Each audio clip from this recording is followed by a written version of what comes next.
the investigation diary where the previous team had made a certain entry. You remember we touched on that evidence. Yes, I said that's my recollection, my lord. But we'll have also to double check this the A section if perhaps they did not even make a statement as well to that effect. So I'll have to check the A section as well as the investigation diary. Even if there is no statement, the entry that relevant entry would be sufficient. We'll do. We'll look at it, my lord. But also, my lord, one needs to also to say this, that other than the fact that when I confronted Mr. Madala on this, he refuted what is contained here, and I'm referring to me now, not the previous investigators. It is prudent, my lord, to take note that the evidence in this docket indicates that they were intruders. So that is based on the facts that were obtained when this incident happened.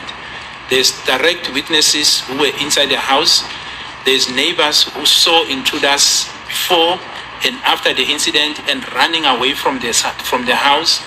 There is a foreign DNA, and we dealt with it, my lord, of the markers or the regions, as much as it's not conclusive, but it is also not exclusive. I dealt with this part, and that DNA links some of the accused, which correlates with exhibit HH and JJ in terms of who went into that house. And for me, my lord, issues of DNA are objective evidence. It's not someone where he says, she said, or he said, he said. You rely on those objective factors that indicate indeed that they were intruders. So as much as what is being said by Mr. Klope, because that is the purpose of investigation, you can't sugarcoat or select what you want. That's what he says. But the evidence on the docket contradicts that. They were intruders, and unfortunately the evidence that was there back in 2014 then linked the accused that are before court as being the perpetrators of this offense, my lord. Yebo, sizomhlola section A section. Kodwa ke esifanele singakhohlwa phela ukuthi sifanele sibheke le ndawo ukuthi uMadlala yena wakuphika lokukushola ngoba i-document yasho ukuthi kwakukhona abantu ababehlasele la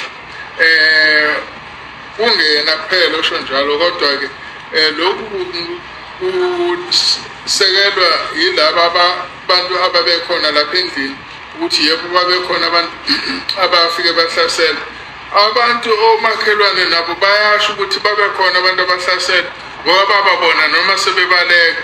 Futhi ke kukhona ne-DNA ulibofuzo ochazayo nalo olukwaziyo ukuthi sinike esinye isiqiniseko. Libofuzo phela into engaphikiseki. Futhi ke konke lokhu kuyavumelana naloku lwazi olukhona lapha edokethini manje nokuthi babekhona abantu abahlasele. And when I say unfortunately, my lord, I'm saying unfortunately in the sense that Mr. Klope seems to be pointing to the people inside the house as the perpetrators, and I'm saying unfortunately the evidence points other way around. You know what we have and what was collected, and in terms of the linkages and what was collected, including the supporting statements that were obtained, points to this accused, contrary to what he says in these statements, my lord. Futhi ngifuna ukusho ukuthi uhlophe yena ukhomba abantu ababekhona lapha endlini, kodwa ke ngithi mina ke ngeshwa ke bonke umfazi esikutholayo ukhomba i-statement zonke ubufakazi sikutholile nabanye abantu bakhomba ukuthi babekhona impela abantu ababehlasela. Yes, my lord. I just want to point out that even though in terms of the Hearsay Act, one can provisionally hand up a statement on provision that that witness is called, but we submit, my lord, that a statement that contains not only double hearsay evidence but triple hearsay evidence, my lord, should be inadmissible. If one looks at what is stated in paragraph 4, for instance, it's triple hearsay evidence, and unless if those witnesses are also going to be called. Yes. Has the statement be provisionally accepted until those witnesses are called, madam? Which statement? It talks about, that's why your colleague here says it's triple hearsay, but you are making provision for double hearsay. My lord, What is Mr. that Baloyi exhibit, is saying. exhibit ZZ8? Exhibit XX9. ZZ9. Yes. Paragraph 4. Sorry, paragraph 4. My lord. Yeah, just read it so that we all know what you're saying. Well, I think Marlene No, read it. can read it. Yes. Read it, Minia. Okay. It is as follows. After some time, Sfiso Meiwa, the brother of Senzo Meiwa, confronted me and he informed me that the chairman of Orlando Pirates, Mr. Koza, told him. So in other words, it's now the hearsay from Sfiso Meiwa, who heard from the chairperson of Orlando Pirates, Mr. Koza, that he told him that what they heard on television was not the truth, and the truth is that Senzo Meiwa was shot at the house by mistake and not by the criminals. My lord, we've intimated at some point that we are in possession of the chairperson of Orlando Pirates affidavit, and all these allegations are being refuted. Okay, but you still insist that Yes, the provisional admission yes. must relate to all the hearsay. Alleged hearsay. Indeed, my lord. Yes, ma'am. Continue. Yes, my lord. The defense will be calling, if the state does not call, Sifiso Meiwa, the brother of Senzo Meiwa, who is bringing the information that is contained here.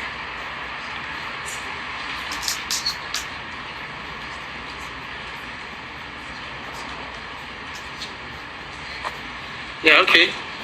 My lord, the source of, according to this affidavit, the source of the information is one person. Even if they call Sifiso, it will still be hearsay. The only person, my lord, if they give an undertaking that they intend to call Dr. Koza, that would be a different consideration altogether, my lord. Yes, ma'am. Thank you, my lord. No, my lord, we will bring in the necessary application to call those witnesses. Yeah, and what about Dr. Koza, as they say? My lord, that one will be considered after Sfiso Meiwa has testified. Because I have not even consulted with Sfiso Meiwa, my lord. Then if it comes to at the end that the hearsay has not been proved, my lord, I would ask that a portion of evidence be expunged, my lord. What is Fiso going to say? Maybe we don't understand the hearsay rule. What is Fiso going to say? My lord, this paragraph, the court will recall that I had skipped this paragraph because my purpose of my cross-examination was not in respect of this paragraph. But now that I find it contained in this statement, I will now have to deal with the content of this paragraph 4 by consulting with both, if the state allows me, both Mr. Shope and Mr. Meiwa and Mr. Sfiso Meiwa and also Mr. Koza, who is referred to here. And then I can call them after consultation, my lord. Because you may find that it's irrelevant. It does not take my case where I wanted to prove, my lord. Yes, Mr. Baloyi, they say you selectively consult. My lord, this witness cannot be of assistance as far as this hearsay evidence is concerned. There'll be no harm in excluding the statement for now, and these witnesses can be called and they can give viva voce evidence in court. There's no point in handing up this affidavit. So ZZ9 shouldn't be handed up? Yes, that is a point that we're trying to make. My lord, I object to that. ZZ9 should be provisionally accepted because, my lord, it's the second statement that was made by the same person, Mr. Shope, and the witness has just confirmed, my lord, that he was present when the statement was taken, and that Mr. Hlophe, when he was confronted with the first statement, this is the information that he gave. Okay, fine. Thank you, my lord.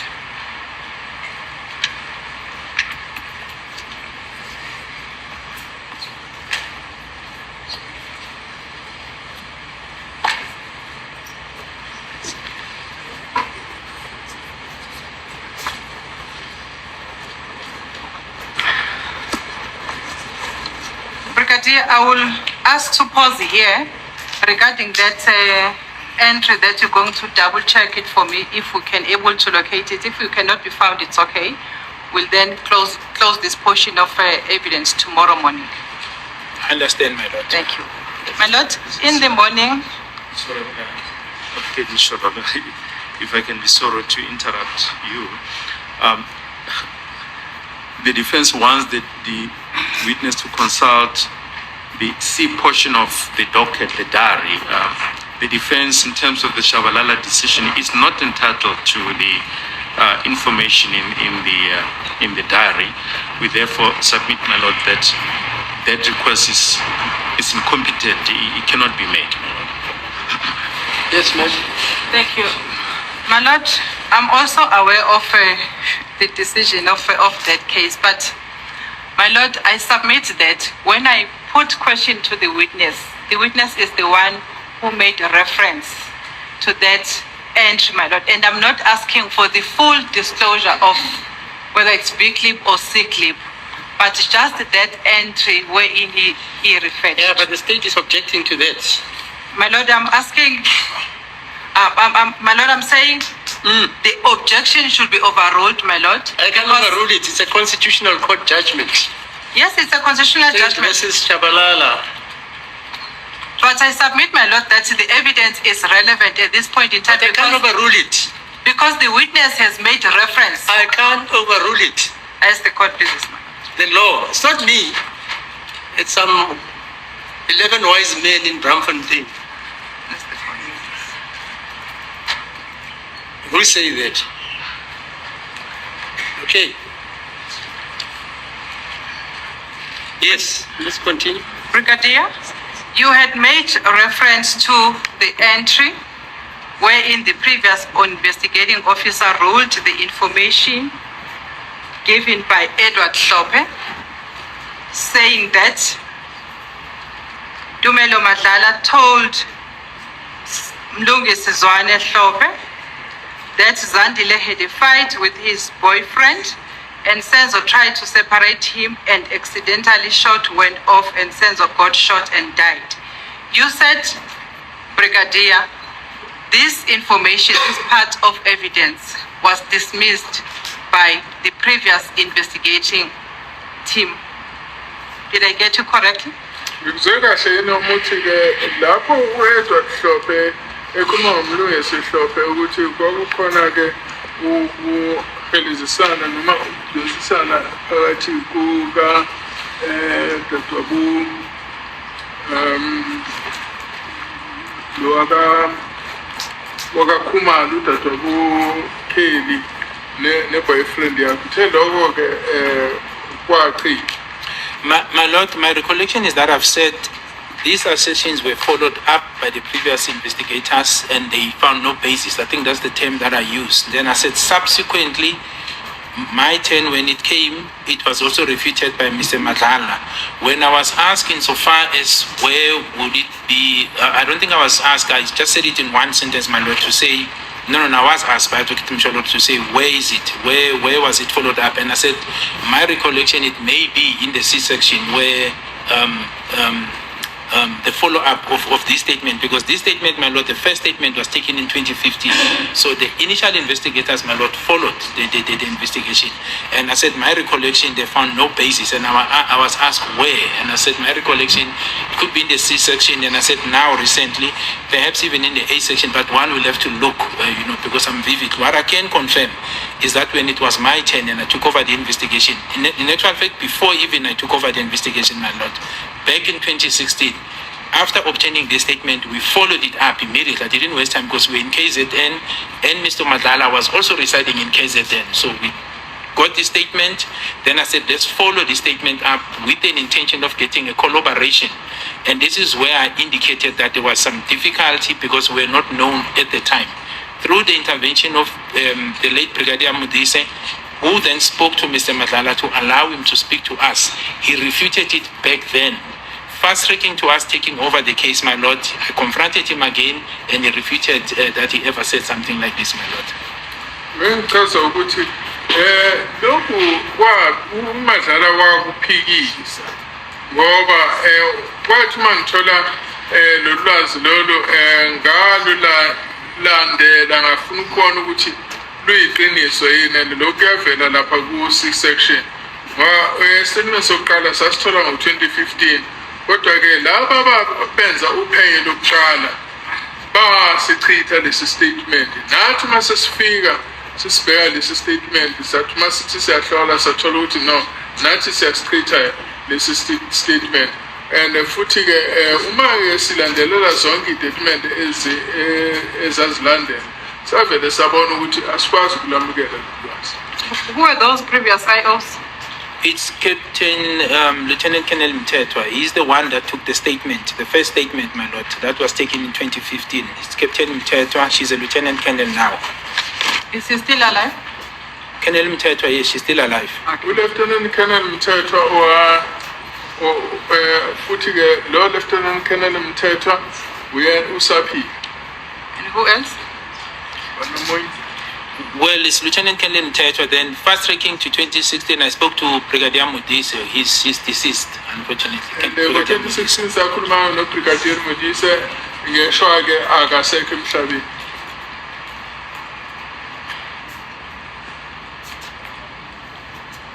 But my lord, one needs, if I may say, sorry, Advocate Msholo, I don't mean to take your space, but I'm saying, my lord, one needs to, you cannot divorce yourself from the facts of this case. When such assertions are said, you really need to look at what the docket contains. So you can't look at this as just the golden truth without supporting evidence.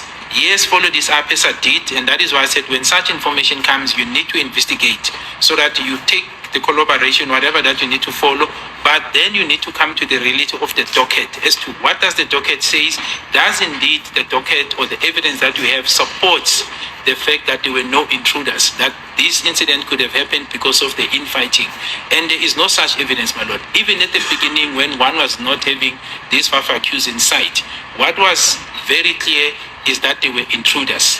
Based on the evidence that was contained in the docket, what was needed was to match the intruders to the evidence that was contained in the docket. So there was never at any stage from the time this offense was committed where there was an unclear situation as to whether they were intruders or not. The docket from day one indicated that they were intruders. It is the accused before court that were not matched into that evidence, my lord, at the time.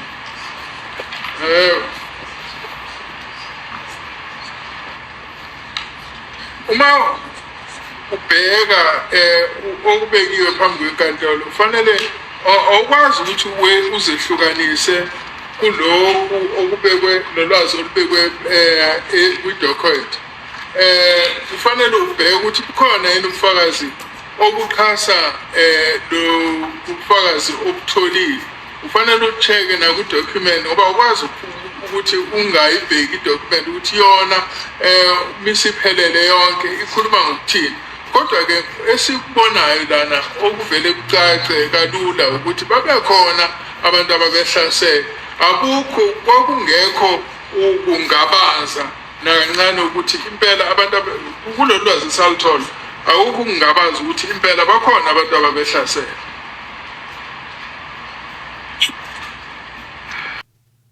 Family, I'm back again. Oh, it is hard in this court. What has become of GININDA? This guy is doing a law degree, LLB.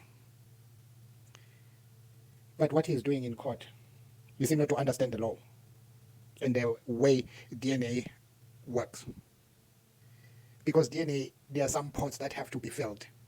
If those ports are not filled, the 16 ports, and you find that only 2 ports are filled, or 3 ports, it doesn't mean that person was in that scene of crime.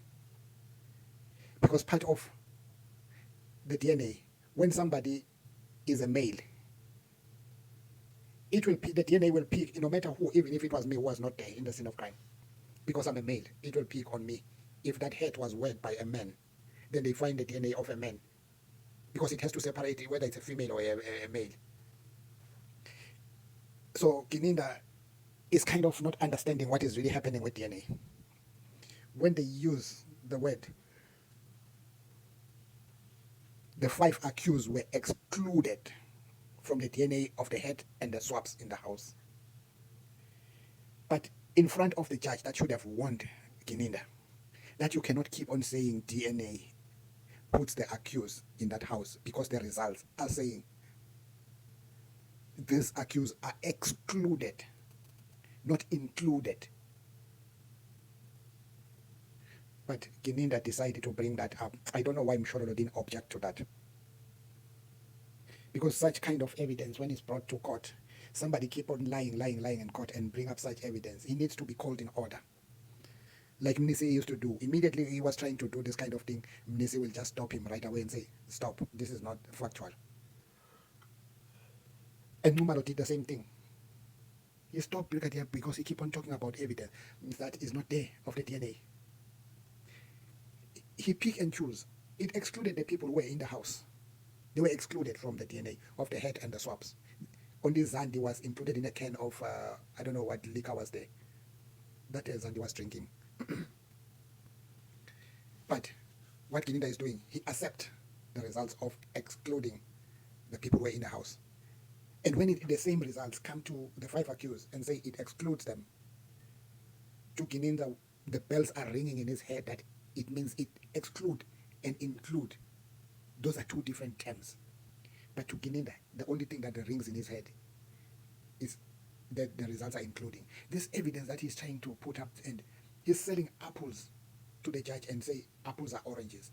He keep on saying one and the same thing. You know, when somebody lies, keep on saying one and the same thing, he end up being believed. But Mshorolo should have stopped this guy from continuing doing the same thing, one and the same thing all the time, saying the results included, the results, only the few pots that this guy's DNA will seem to be found. But it's not the 16 pots to come to a point whereby they say they were included, not excluded. The term should be read properly, like he used to say, Brigadier GININDA. You cannot read the top sentence and not read it together with the bottom sentence. But when it comes to him, he reads everything separately. Yeah, it is hard. This guy, I don't know who's going to help him. But I still understand that the damage he has caused to himself, he needs to repair it. But how does he repair this damage? Because it's going to cost his job. And these guys are going to sue Gininda after this case. So that's why he is trying so hard that this doesn't come. Maybe the judge can rescue him and be on his side that, yes, you were right, Gininda, when you say this. But even if the judge can side with him, the target is one. This case will not last long in the appeal court once these guys appeal it. Because that will ruin the reputation of the judge. Because it will be clear that he charged people on no basis of evidence. What do you think, family, about this? This pick and choosing of Gininda is really, really annoying. Let's hear what he will say today. He has all the day today with Mshorolo. And Mshorolo will be poking every corner, running with him, left, right, center. Because he seems not to understand why he's in that stand. Because for him to be a state witness as an investigator, he is not supposed to come and defend himself, but he is supposed to come and present the evidence that this is what I found that makes me believe this guy's committed this crime because of ABCD. But what he's doing now, when the defense is poking holes, he is defending instead of giving evidence that I have the right guys here. What do you think, family, about this? Just drop your comment. Don't forget to like and share. And another thing, I wish, as YouTubers who are interested in this case, and we want to see justice for Senzo Meyiwa's parents, I think if these guys will not have money to appeal this case, should be helped. Because you might find that the state doesn't pay for the lawyers for the appeal. So it might be difficult for them. But if we can all put hands together for their appeal, if should this case go to appeal, should they charge them? Because we all know that this case is fabricated. I hope we can all come to one decision, say we are going to take on this. We will donate for whatever lawyer that needs to go to court and stand for these guys. Because this is crazy what is happening there. Family, drop your comments. Don't forget to like, share, and subscribe. Bravo, bravo, bravo.